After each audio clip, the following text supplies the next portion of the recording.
Assalamualaikum warahmatullahi wabarakatuh. Ketemu lagi dengan Insan Pijar, menjadi insan pintar dengan belajar.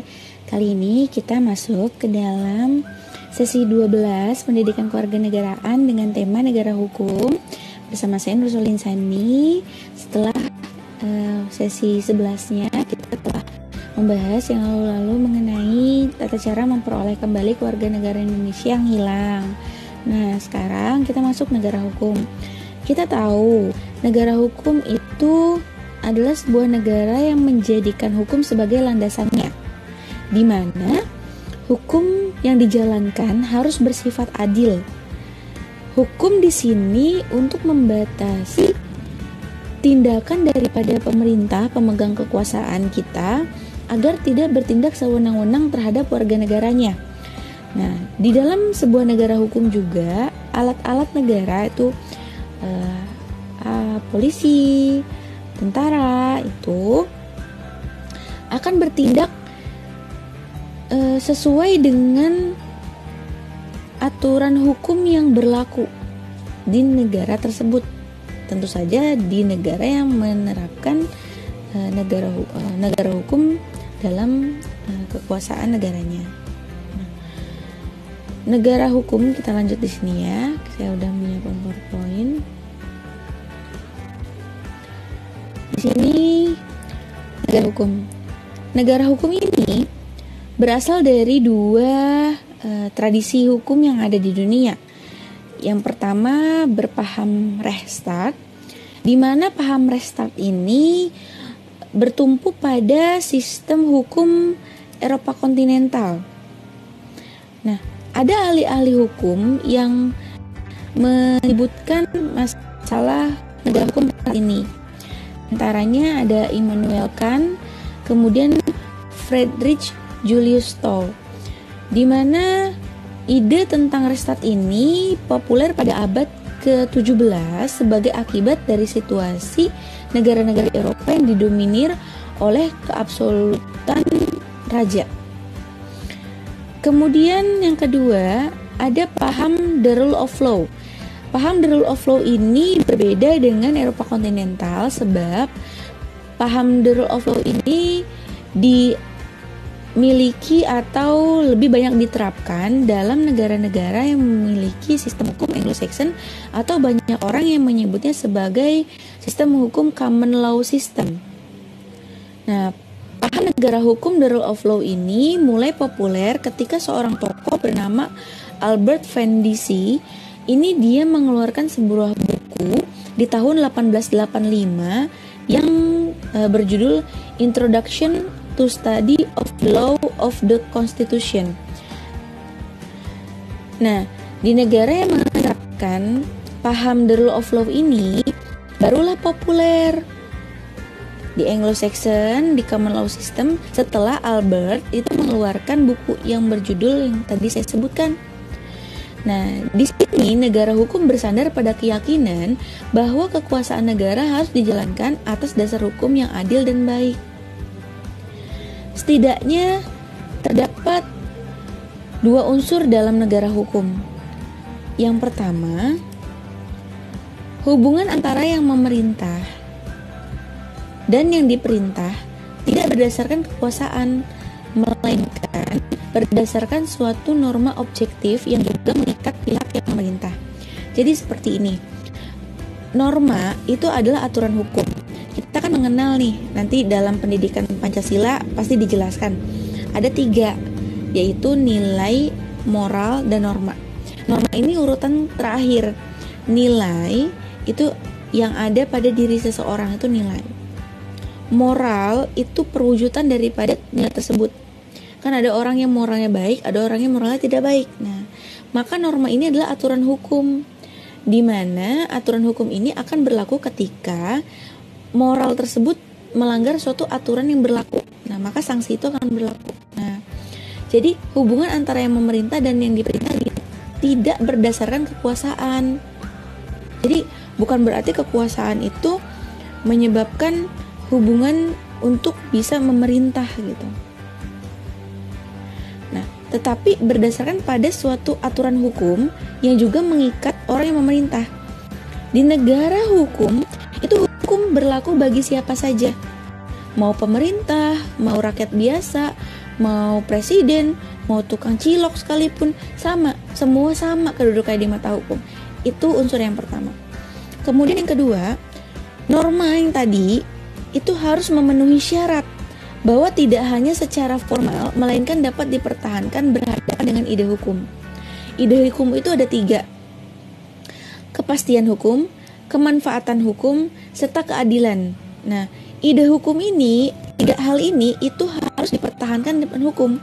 Jadi hukum itu bukan berarti ada sanksi sudah, tetapi hukum itu harus mencerminkan keadilan, kepastian hukum, serta kemanfaatan bagi semua pihak, bukan hanya pihak yang sedang berperkara saja. Itu maksudnya unsur negara hukum. Nah, kemudian ada dua macam negara hukum. Menurut tokoh yang bernama Utrecht, ini Utrecht itu nama seorang tokoh, dia membagi negara hukum menjadi 2 macam. Yang pertama adalah negara hukum formil.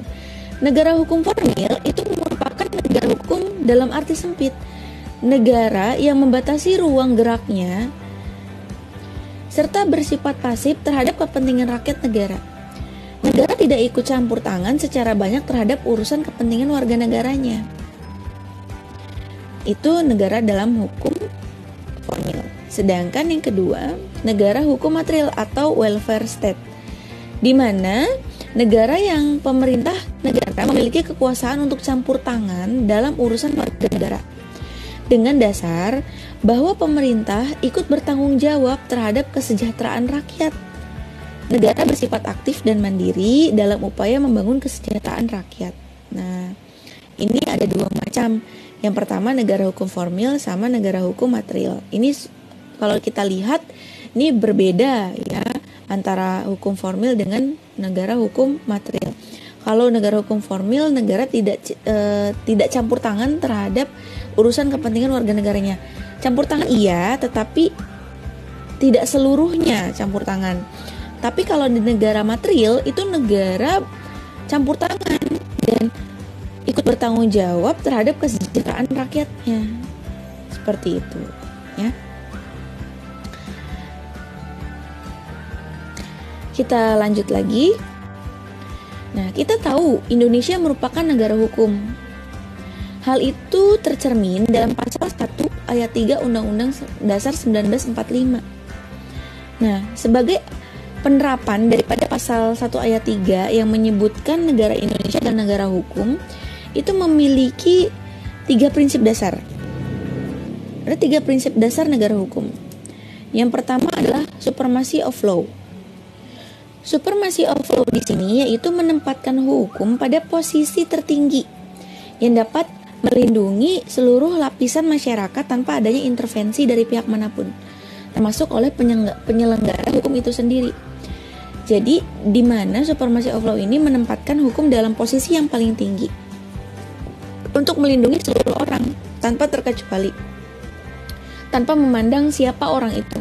Nah, itulah supremacy of law. Ya. Dan gak boleh ada intervensi di dalam supremasi hukum, baik dari pemerintah maupun dari pihak-pihak yang berkepentingan di dalamnya. Kemudian yang kedua adalah equality before the law. Kita tahu equality before the law artinya adalah kesamaan di mata hukum.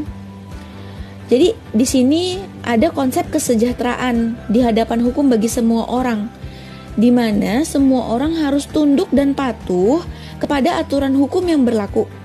Tidak seorang pun ada di atas hukum, tidak, karena semua di bawah hukum dan semua orang harus patuh sama kedudukannya di mata hukum. Berbicara soal kesejahteraan ini kan penting dimiliki oleh negara hukum. Perbedaan perlakuan hukum hanya boleh jika ada alasan yang khusus. Jadi equality before the law itu kan persamaan di mata hukum semua sama, tetapi ada perlakuan-perlakuan khusus yang diperbolehkan di dalamnya. Nah, kalau ada alasan yang khusus, apa contohnya? Nah, Contohnya ketika seorang anak berhadapan dengan hukum, dia mempunyai hak yang berbeda dengan orang dewasa. Perbedaannya masuk akal karena seorang anak ini masa depannya masih panjang dan mentalnya belum cukup kuat ketika harus dihadapi dalam situasi persidangan yang terbuka untuk umum, ditonton banyak orang. Seperti itu ya. Sebab jika kita berbicara equality before the law, kita berbicara kesejahteraan, dan ini merupakan prinsip paling penting dalam negara hukum. Kemudian yang ketiga adalah due process of law, atau dalam bahasa Indonesia berarti penegakan hukum yang tidak bertentangan dengan hukum, di mana segala sesuatu harus dilakukan secara adil. Sebenarnya terdapat dalam konsep hak yang paling dasar, dalam konsep kemerdekaan, kebebasan, dan tertib. Pada dasarnya didasari atas konsep hukum tentang keadilan yang fundamental. Jadi penegakan hukum yang tidak bertentangan dengan hukum. Jadi jangan sampai ketika seseorang ingin menegakkan suatu hukum malah melanggar hukum.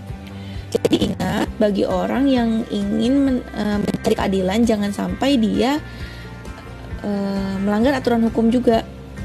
Contoh misalnya seperti ini hanya contoh ya, saya sebutkan.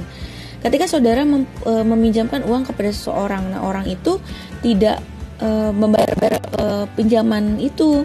Kemudian saudara di rumahnya melihat uang tergeletak di ruang tamunya. Kemudian saudara masuk dan mengambil uang itu karena saudara berpikir bahwa sama saja itu dia sudah membayar hutang. Itu namanya saudara mencari keadilan untuk saudara tapi dengan cara yang salah. Itu kan disebutnya juga pencurian, memasuki rumah orang tanpa izin. Itu yang dimaksud 3 prinsip dasar negara hukum, di mana 3 prinsip dasar ini harus dijunjung tinggi oleh seluruh warga negara dalam negara yang menerapkan sistem negara hukum seperti negara Indonesia. Jadi kita harus menjunjung tinggi 3 prinsip dasar hukum ini. Yang pertama, supremacy of law, equality before the law, dan due process of law, penegakan hukum yang tidak bertentangan dengan hukum. Supremacy of law menempatkan hukum dalam posisi yang tertinggi. Equality before the law itu berbicara soal kesejahteraan, semua orang sama kedudukannya di mata hukum, tetapi ada yang tidak sama karena dengan alasan-alasan yang tadi sudah saya sebutkan. Selesai sudah penjelasan saya mengenai negara hukum dalam pendidikan kewarganegaraan sesi ke-12 ini. Semoga apa yang saya sampaikan menuai keberkahan serta ilmu yang bermanfaat untuk kita semua.